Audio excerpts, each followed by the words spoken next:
Los primeros niños que vieron el promontorio oscuro y sigiloso que se acercaba por el mar. Se hicieron la ilusión de que era un barco enemigo. Después vieron que no llevaba banderas ni arboladura y pensaron que fuera una ballena. Pero cuando quedó varado en la playa, le quitaron los matorrales de sargazo, los filamentos de medusa y los restos de cardúmenes y naufragios que llevaba encima. Y solo entonces descubrieron que era un ahogado. Habían jugado con él toda la tarde, enterrándolo y desenterrándolo en la arena, cuando alguien los vio por casualidad y dio la voz de alarma en el pueblo.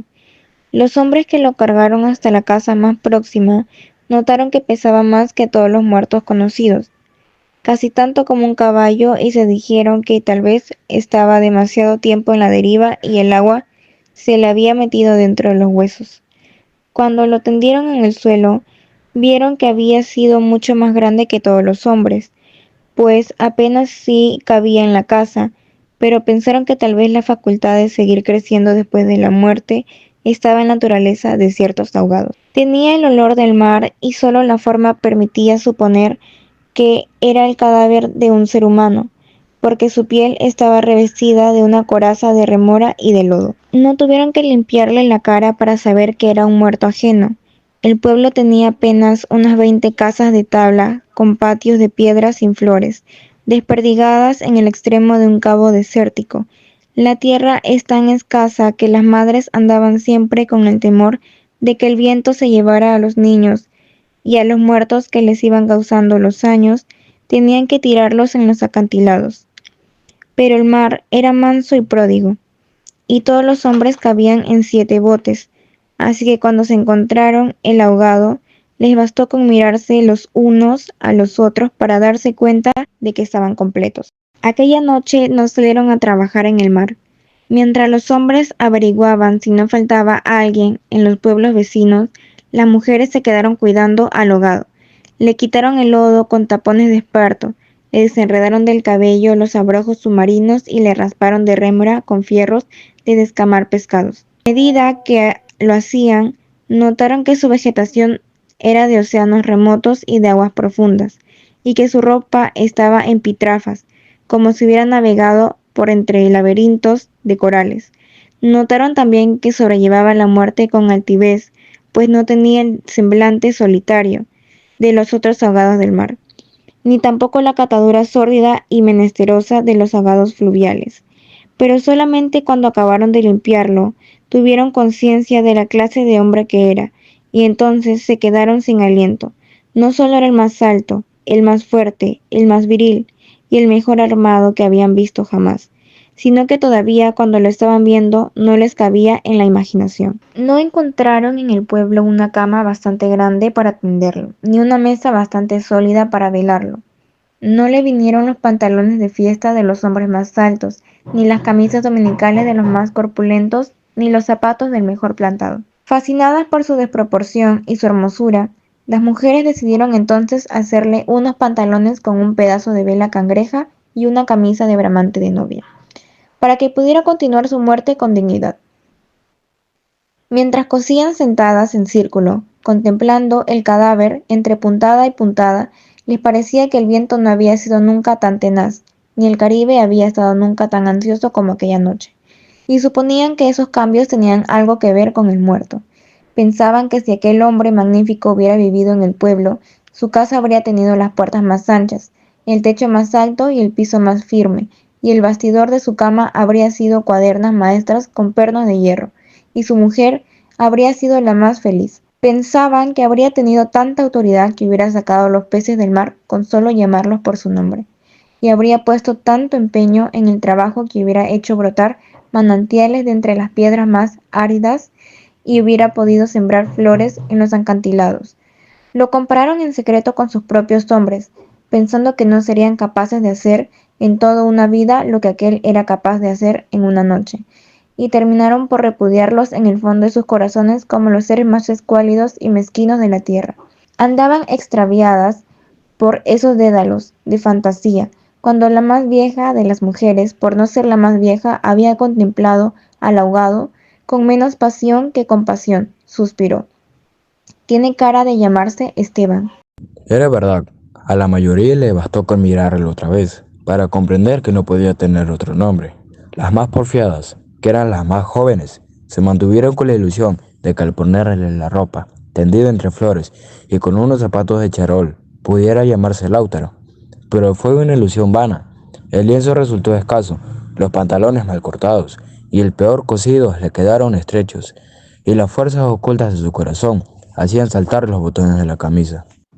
Después de la medianoche, se adelgazaron los silbidos del viento, y el mar cayó en el sopor del miércoles. El silencio acabó con las últimas dudas. Era Esteban, las mujeres que lo habían vestido, las que lo habían peinado, las que le habían cortado la uña y raspado la barba, no pudieron reprimir un estremecimiento de compasión cuando tuvieron que resignarse a dejarlo tirado por los suelos.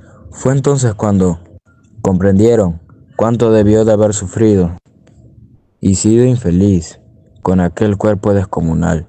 Si hasta después de muerto le estorbaba, lo vieron condenado en la vida a pasar por medio de las puertas, a descalabrarse con los años, a permanecer de pie en las visitas, sin saber qué hacer con sus piernas y rosadas manos de buey de mar, mientras la dueña de la casa buscaba la silla más resistente y le suplicaba, muerta de miedo: siéntese aquí, Esteban, hágame el favor.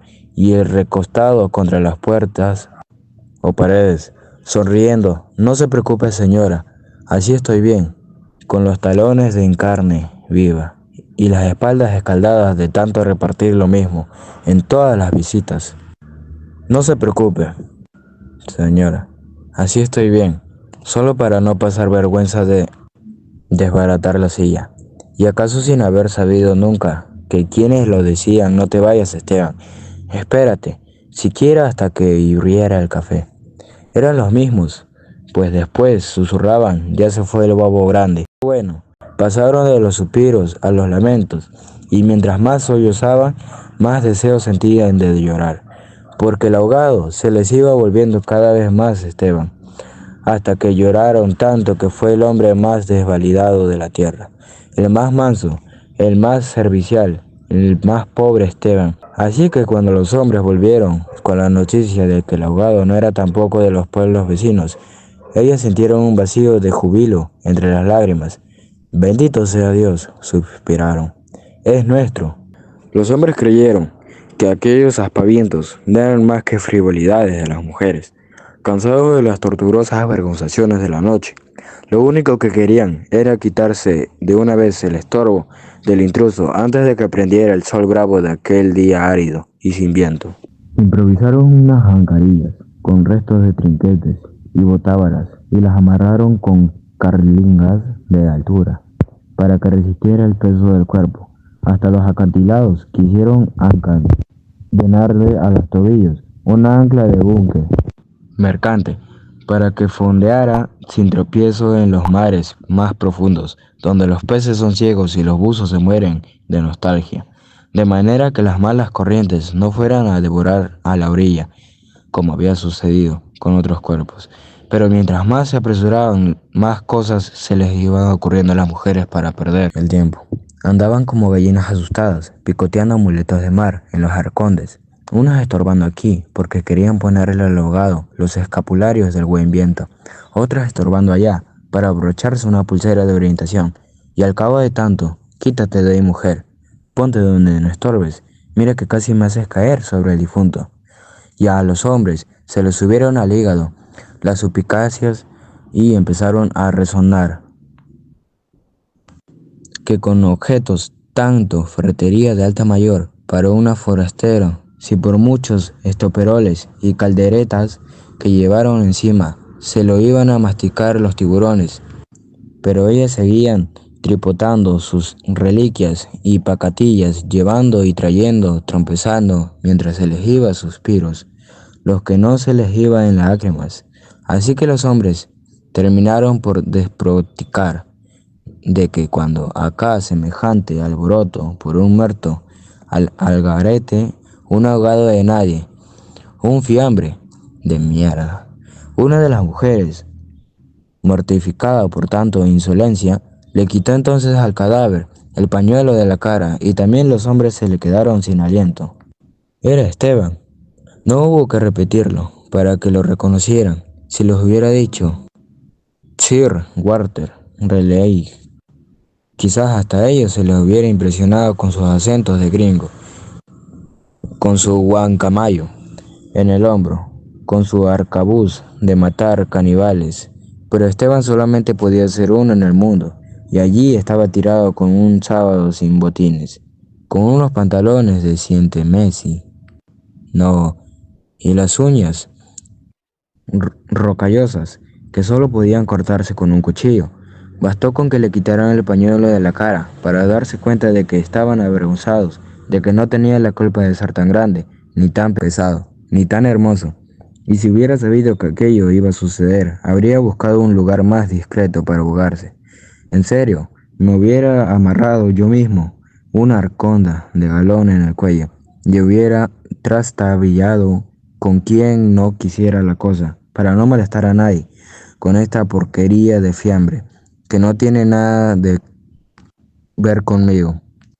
Había tanta verdad en su modo de estar, que hasta los hombres más suspicaces, los que se sentían amargas, las municiosas noches del mar, temiendo que las mujeres se cansaran de soñar con ellos, para soñar con los ahogados, hasta esos y otros más duros, se estremecieron en los tuantanos con la sinceridad de Esteban. Fue así, como le hicieron los funerales más espléndidos que podían concebirse para un ahogado expósito.